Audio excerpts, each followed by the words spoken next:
Hi friends, कल गुवाहाटी में आयोजित किया गया आंसू का मुक्केली बिहू में आंसू के प्रेसिडेंट उत्पल शर्मा ने सरकार के सामने ये मांग रखी कि बिहू को यूनेस्को के वर्ल्ड इंटेंजिबल हेरिटेज में शामिल करने के लिए गवर्नमेंट को इनिशिएटिव लेना चाहिए।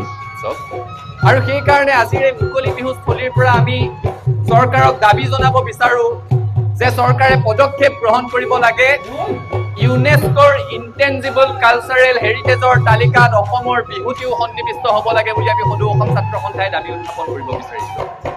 কাৰণ গুজৰাটৰ গৰবা নৃত্য যদি তাত অন্তৰ্ভুক্ত হ'ব পাৰে, মহাকুম্ভ মেলা যদি ইনটেঞ্জিবল কালচাৰেল হেৰিটেজৰ অংশ হ'ব পাৰে, তেতিয়াহ'লে আমাৰ অসমৰ এই বাপতি সাহোন বিহুটি আমাৰ ভাওনা সংস্কৃতি অস্পৰ্শনীয় সাংস্কৃতিক ঐতিহ্যৰ অংশ হোৱাত কোনো বাধা থাকিব নোৱাৰে।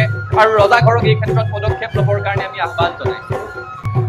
আমি পাতিব লাগে ইউনেস্কোৰ হেৰিটেজৰ কথা, কিন্তু আমি এই বহাগৰ বতৰত পাতি থাকিব লগা হৈছে যে অসমতে স্থাপন হৈ থকা কেন্দ্ৰীয় বিশ্ববিদ্যালয়ত বিহুৰ কাৰণে বন্ধ দিছে নে নাই দিয়া। কিমান দুৰ্ভাগ্যজনক কথা জাতিটোৰ কাৰণে।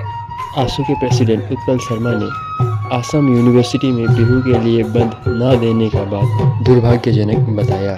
साथ ही उन्होंने असम के शादियों में आजकल जो लोग अपना रीति रिवाज छोड़ के हल्दी मेहंदी करने लगे हैं उसको भी दुर्भाग्यजनक बताया। বিয়াবোৰ আপোনালোকে চাওকচোন, জ্যেষ্ঠসকল আছে কাৰণে কৈছো, অসমীয়া বিয়া কেতিয়াৰ পৰা 4 দিনীয়া হ'ল। আগতেতো জোৰোণ আৰু বিয়াহে আছিলে, অৰ্থনৈতিকভাৱেও মানুহ সক্ষম হৈ আছিলে বিয়াখন পাতিব পৰাকৈ। কেতিয়াবা টনাটনি হলে দিনবাৰ নিমিলিলে আৰ্থিক সক্ষমতা চাই একেদিনাই আগবেলা জোৰোণ ৰাতিলৈ বিয়া হৈছিলে। এতিয়া দেখাক দেখি মেহেন্দি বুলি এটা দিন, সংগীত বুলি এটা দিন, বিয়াৰ নামত 2টা দিন, অৰ্থনৈতিকভাৱে আমি জাতিটোৱে সেইটো বহন কৰিব পাৰিছো নেকি? আৰু ফলত কি হৈছে, আমাৰ আপুৰুগীয়া বিয়া নামসমূহ হেৰাই গৈছে। আগতে কইনাই কান্দি কান্দি বিদায় লৈছিলে, আয়তীয়ে বিয়া নাম জুৰিছিল, নামদাং নদীতে শিলৰে সাকো, দেউতাক মই এৰি থৈ কিদৰে থাকো। এতিয়া কইনাই বিদায় ল'ব আৰম্ভ কৰিছে, বন্নোৰে বন্নো মেৰি চলি চচুৰা লাখিও মে পানী দে গয়া।